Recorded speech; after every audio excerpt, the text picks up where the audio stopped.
This episode is brought to you by SmartVestor. Connect with an investing pro near you at RamseySolutions.com/SmartVestor. Jeff is in Denver. Hey, Jeff, what's up? Hey, Dave. I am so excited to talk with you guys.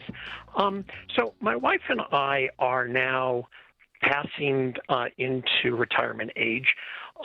We've been following baby steps since I think we first got married, then only recently came across, you guys, and we're going, wow, this is really neat. But so, Dave, to cut to the chase, we've saved about $5 million. Way to go. We just finished paying off the house. We really have no debt. But we were listening on the radio today, and you guys were saying, well, you should invest and make 10 to 12%. And I'm like, how the heck do you do that? Well, the S&P 500 has averaged 11.8%, and that's the stock market. Okay, so obviously you don't want to put all your eggs in one basket, right? Or do you just want to invest in a S&P 500 fund? I don't know, Dave. That's what... Well, I have my investments in growth stock mutual funds across 4 categories: growth and income, aggressive growth, and international. And one of the ways I pick the fund is I want to pick a fund that has outperformed historically the S&P. And then my other investments are in real estate that I pay cash for. Okay. And they do way more than 12%. Okay.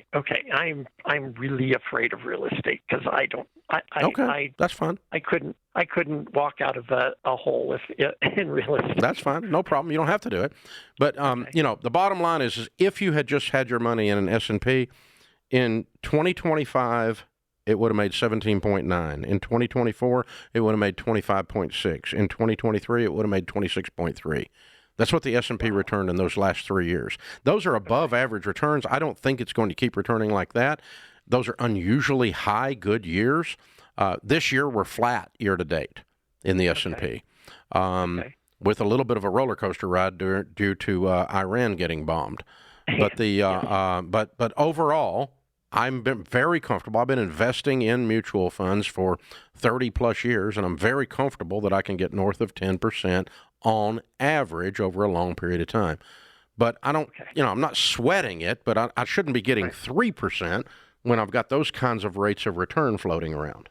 Yeah, I'm just curious how he amassed $5 million. I don't know if he's done company 401ks and doesn't understand the correlation of what you're talking about there, but that's he's done really well. Done very well. Yeah, way to go. Congratulations. It's unbelievable. Yeah. And so when you get somebody like that has amassed, and he wants to diversify now, does he go just the standard diversification? Yeah, like I would. You? Yeah, I would. But it's up to him. Yeah. Mathematically, that's what I would do. Emotionally, it sounds like he might not want to do that. Right. But that's okay. You don't have to do it. But you're asking how I did it or why we would say something like that on the air? Well, that's why.